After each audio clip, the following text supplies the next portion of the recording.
ನಾಡಿನ ಸಮಸ್ತ ಜನರಿಗೆ ನಮಸ್ಕಾರ. ಕರ್ನಾಟಕ ನ್ಯೂಸ್ನ ವಿಶೇಷ ಕಾರ್ಯಕ್ರಮಕ್ಕೆ ಸ್ವಾಗತ. ನಾನು ನಿಮ್ಮ ಅನಿಲ್ ಕುಮಾರ್. ವೀಕ್ಷಕರೇ, ಒಬ್ಬ ಅಧಿಕಾರಿಯ ಕೆಲಸ ಯಾವಾಗಲೂ ಕೂಡ ಸಾಮಾನ್ಯವಾಗಿ ನೀವು ಅಧಿಕಾರಿಗಳನ್ನು ನೋಡೋದಾದರೆ ಅಧಿಕಾರಿಗಳ ಜವಾಬ್ದಾರಿ ಏನಾಗಿರುತ್ತೆ ಅಂದರೆ ಕೇವಲ ಸರ್ಕಾರದ ಕ್ರಿಯಾಯೋಜನೆಗಳನ್ನು ಜಾರಿಗೆ ತರೋದಷ್ಟೇ ಆಗಿರುತ್ತೆ. ಆದರೆ ಕೆಲವು ಅಧಿಕಾರಿಗಳು ಮಾತ್ರ ಸಾಮಾಜಿಕ ಬದ್ಧತೆ ಮತ್ತು ಸಾಮಾಜಿಕ ಜವಾಬ್ದಾರಿಗಳ ಜೊತೆಗೆ ಹೆಸರನ್ನು ಮಾಡ್ತಾರೆ. ಅಂಥದ್ದೇ ಒಂದು ಸ್ಟೋರಿಯನ್ನು ನಾನು ನಿಮ್ಮ ಮುಂದೆ ಹೇಳಿಕ್ಕೆ ಬಂದಿದ್ದೀನಿ. ಮಂಡ್ಯ ಜಿಲ್ಲೆಯ ಜಿಲ್ಲಾಧಿಕಾರಿಗಳಾದ ಡಾಕ್ಟರ್ ಕುಮಾರ್ ಅವರು ಇಂಥದ್ದೇ ಸಾಮಾಜಿಕ ಜವಾಬ್ದಾರಿಯನ್ನು ನಿರ್ವಹಿಸಿದ್ದಾರೆ. ಆ ಕಾರಣಕ್ಕಾಗಿ ಇವತ್ತು ಅವರ ಹೆಸರನ್ನು ಹೇಳಬೇಕಿದೆ. ವೀಕ್ಷಕರೇ, ನೀವು ಮಂಡ್ಯ ಜಿಲ್ಲೆಯ ಜಿಲ್ಲಾಸ್ಪತ್ರೆ ಅಥವಾ ಮಂಡ್ಯ ಜಿಲ್ಲೆಯ ಮಿಮ್ಸ್ ಏನಿದೆ ಅಥವಾ ನೀವೇನು ದೊಡ್ಡ ಆಸ್ಪತ್ರೆ ಅಂತ ಕರಿತೀರೋ ಆ ಆಸ್ಪತ್ರೆಯ ಒಂದು ವಾರ್ಡ್ಗಳ ಕಡೆ ನೀವು ಹೋಗಿ ನೋಡೋದಾದರೆ, ವಿಶೇಷವಾಗಿ ಬಾಣಂತಿಯರ ವಾರ್ಡ್ ಇರೋ ಕಡೆ, ಅಲ್ಲಿ ಹೊರಗಡೆ ಜನ ಇರ್ತಾರೆ. ಹೊರಗಡೆ ಆ ಬಾಣಂತಿಯರ ಸೇವಕರಾಗಿ ಬಂದಿರುವಂಥವರು, ಅವರ ಜೊತೆಗೆ ಬಂದಿರತಕ್ಕಂಥ ಅವರ ತಾಯಿನೋ ತಂಗಿನೋ ಅಕ್ಕನೋ ಈ ಥರದ ಹಲವು ಜನ ಇರ್ತಾರೆ. ಹೊರಗಡೆ ಒಂದು ಸೀಟ್ ಇದೆ. ಆ ಸೀಟ್ ಕೆಳಗಡೆ ತುಂಬ ಜನ ಆ ಸೀಟ್ ಕೆಳಗಡೆ ಮಲಗ್ತಾರೆ. ರಾತ್ರಿ ಹೊತ್ತು ಮಲಗ್ತಾರೆ. ಅದಕ್ಕೊಂದು ಭದ್ರತೆ ಇಲ್ಲ. ಎಷ್ಟೋ ಸಾರಿ ವಿಷಜಂತುಗಳು ಬಂದಂಥ ಉದಾಹರಣೆಗಳಿದ್ದಾವೆ, ಕಳ್ಳಕಾಕರು ಬಂದಂಥ ಉದಾಹರಣೆಗಳಿದ್ದಾವೆ. ಸಾಕಷ್ಟು ತೊಂದರೆಗಳನ್ನು ಅನುಭವಿಸಿದ್ದಿದೆ. ಇಂತಹ ಸ್ಥಿತಿಗಳನ್ನು ನೋಡಿದಂಥ ಒಬ್ಬ ಜಿಲ್ಲಾಧಿಕಾರಿ ತನ್ನದೇ ಸಾಂಸ್ಥಿಕ ಜವಾಬ್ದಾರಿಯನ್ನು ಹೊತ್ತುಕೊಂಡು ಸರ್ಕಾರದ ನೆರವಿನ ಜೊತೆಗೆ ಸರ್ಕಾರೇತರ ಸಂಸ್ಥೆಗಳ ಸಹಾಯವನ್ನು ಪಡೆದುಕೊಂಡು ಒಂದು ಕಟ್ಟಡವನ್ನು ನಿರ್ಮಿಸಿದ್ದಾರೆ. ಅದೇ ಆರೋಗ್ಯಧಾಮದ ಉದ್ದೇಶ ಏನು ಅಂತಂದರೆ, ಅಲ್ಲಿರುವಂತಹ ಮಹಿಳೆಯರು ಏನು ಸೇವಕಿಯರಾಗಿ ಬಂದಿದ್ದಾರೋ, ಏನು ಸಹಾಯಕರಾಗಿ ಬಂದಿದ್ದಾರೋ, ಅಲ್ಲಿರುವಂಥ ಮಹಿಳೆಯರ ಸುರಕ್ಷತೆಗಾಗಿ ಇದೊಂದು ಕಟ್ಟಡವನ್ನು ನಿರ್ಮಿಸುವಂಥ ಕೆಲಸ ಮಾಡಿದ್ದಾರೆ. ಈ ಕಟ್ಟಡ ಒಂದು ಶೌಚಾಲಯ ಇದೆ ಮತ್ತು ಸ್ನಾನಕ್ಕೆ ಬೇಕಾದಂಥ ವ್ಯವಸ್ಥೆಗಳನ್ನು ಮಾಡಿದ್ದಾರೆ. ಮತ್ತು ಅಲ್ಲಿ ಒಂದಷ್ಟು ಕಟ್ಟಡದ ಒಳಗಡೆ ಫ್ಯಾನ್ ವ್ಯವಸ್ಥೆ ಮತ್ತು ಹೆಣ್ಣು ಮಕ್ಕಳು ಸುರಕ್ಷಿತವಾಗಿ ಇರಲಿಕ್ಕೆ ಏನು ಬೇಕೋ ಆ ಎಲ್ಲ ವ್ಯವಸ್ಥೆಗಳನ್ನು ಮಾಡುವಂಥ ಕೆಲಸವನ್ನು ಮಾಡಿದ್ದಾರೆ. ಆ ಕಾರಣಕ್ಕಾಗಿ ಇವತ್ತು ನಾವೆಲ್ಲರೂ ಅವರಿಗೆ ಅಭಿನಂದನೆಗಳನ್ನು ಸಲ್ಲಿಸಬೇಕಿದೆ. ಯಾಕಂದರೆ ಒಬ್ಬ ಅಧಿಕಾರಿ ಆಗಿರೋರು ಸರ್ಕಾರದ ಕಾರ್ಯಕ್ರಮಗಳನ್ನು ಜಾರಿಗೆ ತರೋದಷ್ಟೇ ಅದರ ಜವಾಬ್ದಾರಿ ಆಗೋದಾದರೆ, ಅದನ್ನು ಮುಂದುವರಿದು ಅದರ ನಂತರದ ಬೆಳವಣಿಗೆಯಲ್ಲಿ ಒಬ್ಬ ಅಧಿಕಾರಿಯ ಸಾಮಾಜಿಕ ಜವಾಬ್ದಾರಿ ಏನು ಅನ್ನುವಂಥ ಪ್ರಶ್ನೆ ಬಂದಾಗ ಇದು ಒಂದು ಉತ್ತರವನ್ನು ಹುಡುಕಬೇಕಾಗತ್ತೆ. ಅಂತಹ ಕೆಲಸವನ್ನು ಜಿಲ್ಲಾಧಿಕಾರಿಗಳು ಮಾಡಿದ್ದಾರೆ.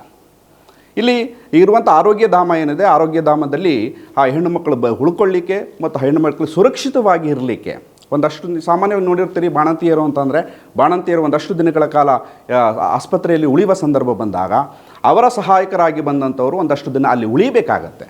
ಸರ್ಕಾರಿ ಆಸ್ಪತ್ರೆ ಒಳಗಡೆ ಅಷ್ಟು ಸುಲಭವಾಗಿ ಸಹಾಯಕರನ್ನು ಬಿಡೋದಿಲ್ಲ. ಒಬ್ಬರೋ ಇಬ್ಬರು ಅವರ ಸಹಾಯಕರಾಗಿರ್ತಾರೆ, ಉಳಿದವರು ಹೊರಗಡೆ ಇದ್ದಾಗ ಅವರಿಗೆ ಸುರಕ್ಷತೆ ಬೇಕು ಅನ್ನುವ ಕಾರಣಕ್ಕಾಗಿ ಒಂದು ಒಳ್ಳೆಯ ಶೌಚಾಲಯವನ್ನು ನಿರ್ಮಾಣ ಮಾಡಿದ್ದಾರೆ. ಒಂದು ಸರ್ಕಾರಿ ಕಟ್ಟಡವನ್ನು ಕೂಡ ನಿರ್ಮಾಣ ಮಾಡಿದ್ದಾರೆ. ಒಂದು ಸಾರಿ ಅದರ ಲುಕ್ ನೋಡ್ಕೊಂಡು ಬನ್ನಿ.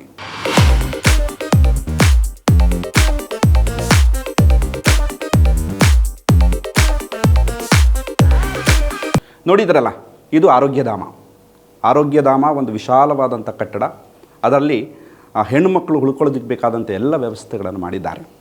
ಮತ್ತು ಇದೇ ಮೇ 19ನೇ ತಾರೀಕು ಇದರ ಉದ್ಘಾಟನೆ ಇದೆ. ಮಾನ್ಯ ಉಸ್ತುವಾರಿ ಸಚಿವರು ಇದನ್ನು ಉದ್ಘಾಟನೆ ಮಾಡ್ತಿದ್ದಾರೆ. ಇಲ್ಲಿ ಯಾಕೆ ಜಿಲ್ಲಾಧಿಕಾರಿಗಳು ವಿಶೇಷ ಆಗ್ತಾರೆ ಅನ್ನೋದಾದರೆ, ಸರ್ಕಾರ ಈ ಥರದ ಯೋಜನೆಯನ್ನು ರೂಪಿಸಿ ಅದನ್ನು ಅನುಷ್ಠಾನಗೊಳಿಸಿ ಅಲ್ಲೊಂದು ಕಟ್ಟಡ ನಿರ್ಮಿಸಿದರೆ ಅದೇನು ವಿಶೇಷ ಅಂತ ಅನ್ನಿಸ್ತಿರಲಿಲ್ಲ. ಆದರೆ ಇಲ್ಲಿ ಸಾಮಾಜಿಕ ಜವಾಬ್ದಾರಿಯನ್ನು ಹೊತ್ತಂಥ ಜಿಲ್ಲಾಧಿಕಾರಿಗಳು ಕೇವಲ ಸರ್ಕಾರದ ಅನುದಾನವನ್ನು ನಂಬಿಕೊಳ್ಳದೆ ಖಾಸಗಿಯ ಮತ್ತು ಸಾಮಾಜಿಕ ಮೂಲಗಳಿಂದ ಹಣವನ್ನು ಸಂಗ್ರಹ ಮಾಡಿ 35 ಲಕ್ಷ ರೂಪಾಯಿಯಲ್ಲಿ ಒಂದು ಕ್ರಿಯಾ ಯೋಜನೆಯನ್ನು ರೂಪಿಸ್ತಾರೆ. ಅದರಲ್ಲಿ ಮೊದಲಿಗೆ 25 ಲಕ್ಷ ರೂಪಾಯಿಯಲ್ಲಿ ನೆಲಮಹಡಿಯನ್ನು ನಿರ್ಮಾಣ ಮಾಡಿದ್ದಾರೆ. ಅದಕ್ಕೆ ಕೆಲಸ ಸಂಪೂರ್ಣವಾಗಿ ಮುಗಿದಿದೆ. ಆಗಬೇಕಾಗಿರೋದು ಮೇಲ್ಮಹಡಿಯನ್ನು ಅದರ ತಯಾರಿಯಲ್ಲಿ ಕೂಡ ಇದ್ದಾರೆ. ಅಂದರೆ ವಿಶೇಷವಾಗಿ ಆ ಹೆಣ್ಣು ಮಕ್ಕಳಿಗೆ ಬೇಕಾದ ಸಂಪೂರ್ಣ ಭದ್ರತೆಯನ್ನು ಒದಗಿಸುವಂಥ ಕೆಲಸವನ್ನು ಮಾಡ್ತಿದ್ದಾರೆ.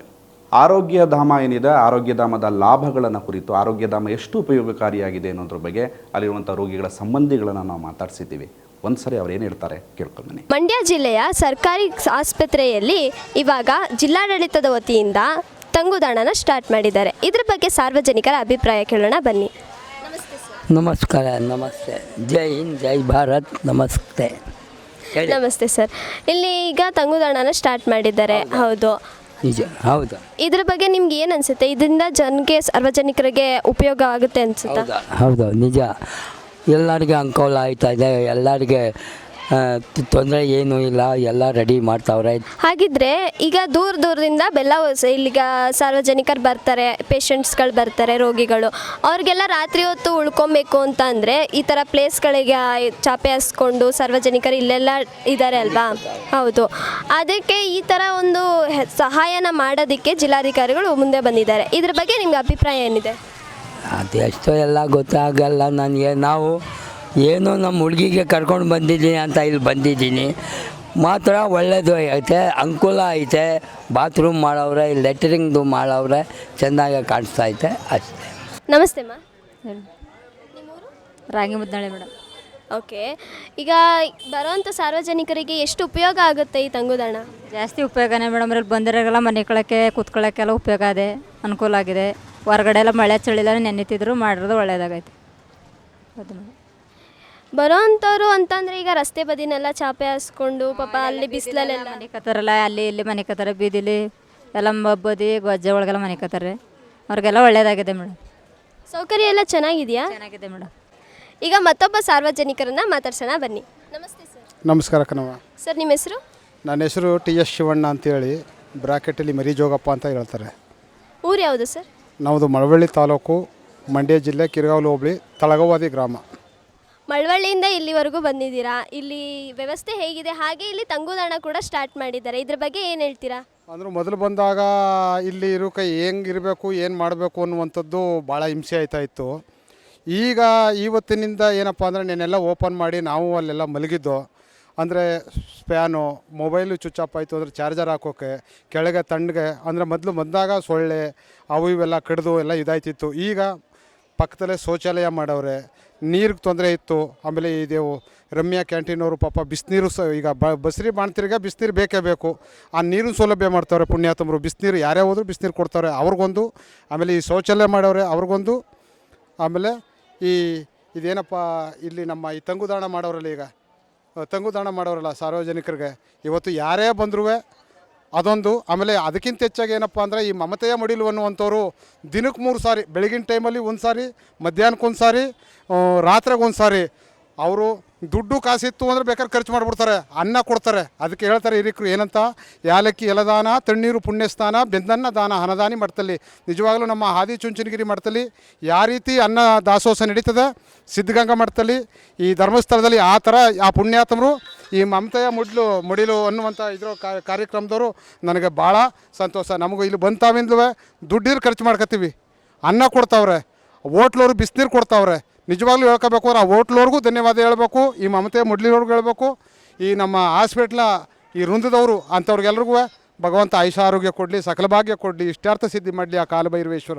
ನೋಡಿದ್ರಲ್ಲ ಅಲ್ಲಿರ್ತಕ್ಕಂಥ ಹೆಣ್ಣು ಮಕ್ಕಳ ಅಂತರಾಳದ ಮಾತುಗಳನ್ನು. ಒಂದು ಇರ್ತಕ್ಕಂಥ ಜನಪ್ರತಿನಿಧಿಗಳಿಗೆ ಮತ್ತು ಜಿಲ್ಲಾಧಿಕಾರಿಗಳಿಗೆ ಮತ್ತೊಂದು ಮನವಿನ ನಮ್ಮ ಸಂಸ್ಥೆಯಿಂದ ನಾವು ಮಾಡೋದಾದರೆ, ಸರ್ಕಾರದ ಅಥವಾ ಮಿಮ್ಸ್ ಆಸ್ಪತ್ರೆಯ ಸವಾಲುಗಳು ಇಲ್ಲಿಗೆ ಮುಗಿದಿಲ್ಲ. ಹಲವು ಸವಾಲುಗಳು ಮಿಮ್ಸ್ ಮುಂದೆ ಇದ್ದಾವೆ, ಹಲವು ಸಮಸ್ಯೆಗಳಿದ್ದಾವೆ. ಆ ಸಮಸ್ಯೆಗಳನ್ನು ಬಗೆಹರಿಸುವ ನಿಟ್ಟಿನಲ್ಲಿ ಜನಪ್ರತಿನಿಧಿಗಳು ಮಾಡಬೇಕಿದೆ.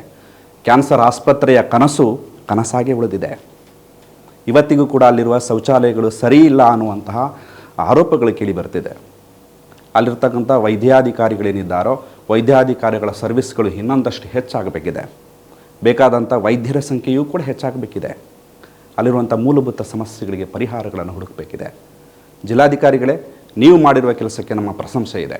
ಮುಂದೆಯೂ ಕೂಡ ನಿಮ್ಮ ಮುಂದೆ ಹಲವು ಸವಾಲುಗಳಿದ್ದಾವೆ. ಆ ಹಲವು ಸವಾಲುಗಳನ್ನು ಇದರ ಜೊತೆಗೇ ಮುಂದುವರಿಸ್ಕೊಂಡು ಹೋಗೋದಾದರೆ ನಿಜಕ್ಕೂ ನೀವು ನಮ್ಮ ಜಿಲ್ಲೆಯ ಒಳ್ಳೆಯ ಜಿಲ್ಲಾಧಿಕಾರಿಯಾಗಿರ್ತೀರಿ. ನಿಮಗಾಗಿ ಈ ಜಿಲ್ಲೆಯ ಜನ ಋಣಿಯಾಗಿರ್ತಾರೆ. ಆ ಕಾರಣಕ್ಕಾಗಿ ಜನಪ್ರತಿನಿಧಿಗಳೇನಿದ್ದೀರೋ, ಜಿಲ್ಲಾಧಿಕಾರಿಗಳೇನಿದ್ದೀರೋ, ದಯಮಾಡಿ ಅಧಿಕಾರಿಗಳ ಕಡೆ ಇನ್ನಷ್ಟು ಗಮನವನ್ನು ಹರಿಸೋದಾದರೆ ನಾವು ನಿಜಕ್ಕೂ ನಾವು ನಿಮಗೆ ಆಭಾರಿಯಾಗಿರ್ತೀವಿ. ನಮಸ್ಕಾರ.